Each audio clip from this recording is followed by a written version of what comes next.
जय गुरु जी। शुक्राना गुरु जी। सारी संगत को जय गुरु जी। गुरु साहिब जी की ये पौड़ी बख्शीशों के बारे में है, दातों के बारे में है।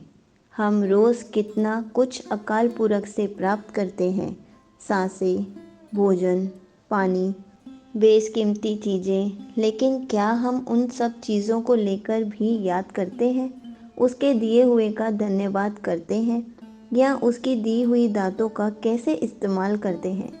इसके बारे में हम इन पौड़ी में बात करेंगे। बहुता करम लिखिया ना जाए। परमात्मा का करम बहुत ही बड़ा है। वो तो हर एक पर करम करता है, वो तो हर एक पर बख्शीश करता है। उसका करम थोड़ा बहुत नहीं बल्कि बहुत है। उसके बारे में गुरु साहिब जी फरमाते हैं कि उसका करम इतना बड़ा है कि उसे किसी भी शब्द में लिखा नहीं जा सकता। उसके करम को कलम से लिखना भी चाहो तो लिख नहीं पाओगे। इतनी बड़ी हम सब पर बख्शीश है। और उसने हमें रहने के लिए धरती, जीने के लिए सांसें, साथ निभाने के लिए बहुत सारे लोग और उसकी बेशकीमती कुदरत दी है।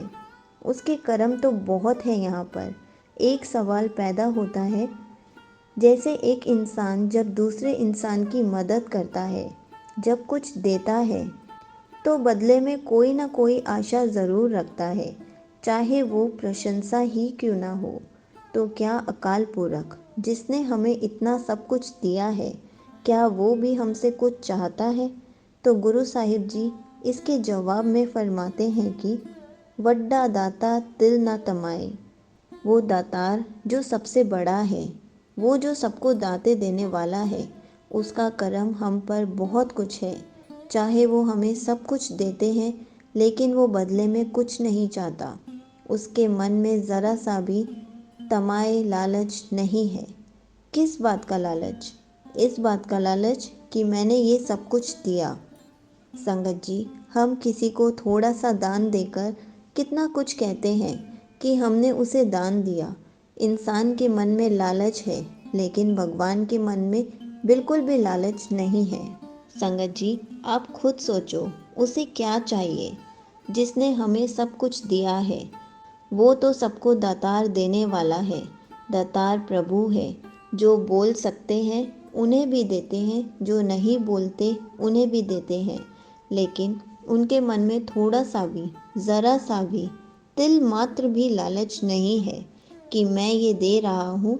इसके बाद गुरु साहिब जी फरमाते हैं कि केते मंगह जोध अपार। अकाल पुरख को कोई लालच नहीं, क्योंकि वो तो दातार है, सबको दाते देता है। संगत जी, एक योद्धा क्या मांगेगा? वो मांगेगा कि हमेशा मेरी जीत हो, कभी मैं मैदान छोड़कर ना जाऊं, हमेशा मैं हक के लिए लड़ता रहूं। वो योद्धा जिसके पास बहुत ताकत है, बहुत सेना है, वो भी रब से दातें मांगती है। और केवल वीर बहादुर योद्धा ही नहीं, बल्कि और भी बहुत सारे लोग निरंकार से अपनी दातें मांगते हैं। और गुरु साहिब जी अगली पंक्ति में फरमाते हैं कि केत्या गणत नहीं विचार। अर्थात केवल योद्धा ही नहीं, बल्कि कितने सारे मांगने वाले जीव हैं, बल्कि इनकी तो गिनती भी नहीं की जा सकती। और कितने ही मांगने वाले लोग हैं, उनका ना ही विचार किया जा सकता है। लेकिन मांगने वालों की गिनती बहुत अधिक है। रोज़ हर कोई धार्मिक स्थान पर, मंदिर में, घर पर, हर जगह कोई ना कोई मांगता ही रहता है। हर किसी की कोई ना कोई मांग है। इसलिए गुरु साहिब जी फरमाते हैं कि मांगने वालों की ना तो कोई गिनती की जा सकती है और ना ही विचार। और किसी भी विचार में ये नहीं बताया जा सकता कितने सारे लोग निरंकार के सामने मांगने के लिए खड़े हैं। तो संगत जी, इन सब के बाद गुरु साहिब जी उन सब लोगों की बातें करते हैं जिनकी मांगे पूरी हो जाती हैं। तो गुरु साहिब जी फरमाते हैं कि केते खप टूट ही बेकार। संगत जी, ऐसा नहीं होता जो मांगता है केवल उसी को मिलता है। भगवान ने सबको सब कुछ पहले से ही दिया हुआ है। जिंदा रहने के लिए सांसें, खाने के लिए पदार्थ, पीने के लिए पानी, लेकिन बाकी जो सुविधाएं दी हैं वो किसी के पास कम है या किसी के पास ज़्यादा है, लेकिन जो ज़रूरी है वो सबके पास है। वो देखा जाए तो जो बाकी की सुविधाएं हैं वो कम या ज़्यादा मिलती हैं, वहीं पर हमारी असल परख होती है। जैसे यदि हमारे पास दुनिया वाले पदार्थ कम हैं तो उस माहौल में हम विकारों और हालातों से लड़कर कैसे रब से जुड़ते हैं, ये हमारी परख है। या फिर यदि हमारे पास बहुत कुछ है तो उन हालातों में हम अपने विकारों से लड़ते कैसे हैं, अपने आप को रब से जोड़ के कैसे रखते हैं, यही हमारी असली परख होती है। जैसे गुरु साहिब जी फरमाते हैं कि कितने ही पदार्थ और बहुत कुछ है लेकिन उन्हें भोगना नहीं आता। पदार्थ दिए हैं लेकिन उनकी कदर नहीं होती। सब कुछ मिला है लेकिन सब कुछ बर्बाद करते चले जा रहे हैं, केवल दांतें नष्ट करते चले जा रहे हैं और खप रहे हैं, भाव विकारों में फंस रहे हैं।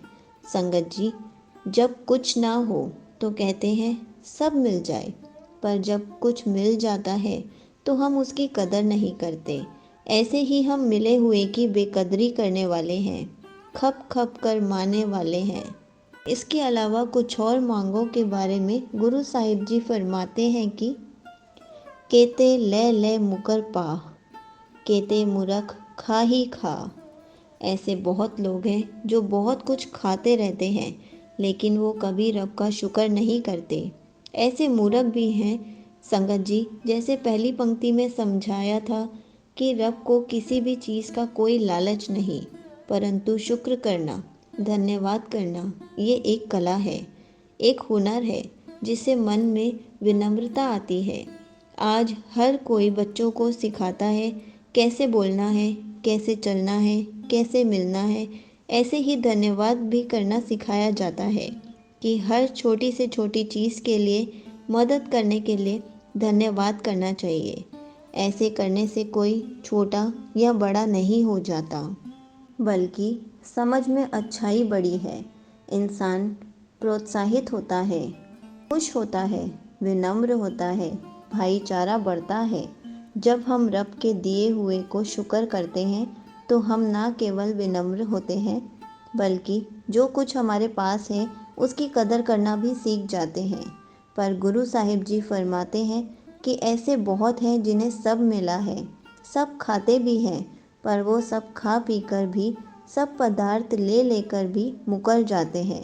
और दूसरी तरफ संगत जी कुछ ऐसे लोग हैं जिन्हें कुछ नहीं मिलता पर फिर भी वो शुक्र में हैं, धन्यवाद में हैं।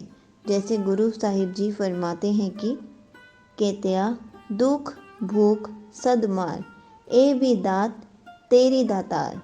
एक तरफ वो है जिन्हें सब मिला है, यदि वो जो मिला है उसका सही से इस्तेमाल करना सीख ले, वो जीवन के रहस्य को जान पाते हैं। दूसरी तरफ वो है जिन्हें जो ज़रूरी है वो तो मिला है, जैसे हवा, पानी, भोजन आदि, और बाकी जो धन पदार्थ हैं वो नहीं मिले, बल्कि उल्टा जीवन में दुख मिले हैं, सदा मुश्किलें मिली हैं। पर उन्हें ये सब अच्छा तो नहीं मिला, पर एक चीज़ मिली है, वो है भक्ति, वो है रब का नाम, वो है रब का साथ, जिसके कारण उन्हें दुख भी दुख नहीं लगता बल्कि उसकी दात लगी। उन्हें भूख भी भूख नहीं लगती बल्कि उनकी बख्शीश लगी। भाव जीवन में आने वाली मुसीबतें भी मुश्किल नहीं लगी बल्कि जीवन का एक हिस्सा ही लगी। जैसे सुख आते हैं ऐसे ही दुख हैं, तो यही तो जीवन है। संगत जी, दातें सिर्फ वही नहीं जो सिर्फ सुख देती हैं। यदि दात को सही तरीके से समझना है तो हर एक चीज़ को दात समझना है।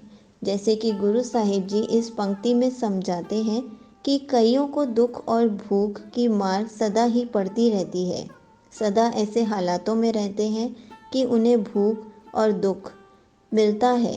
लेकिन ऐसे सज्जन ऐसी भूख और दुख को परमात्मा की बख्शीश मानते हैं, दातार प्रभु की दात ही मानते हैं, क्योंकि उन्होंने दातार को याद रखा। जब संगत जी दातार को, रब को याद रखते हैं, हर जख्म, हर मुसीबत भी उसकी दात बन जाती है।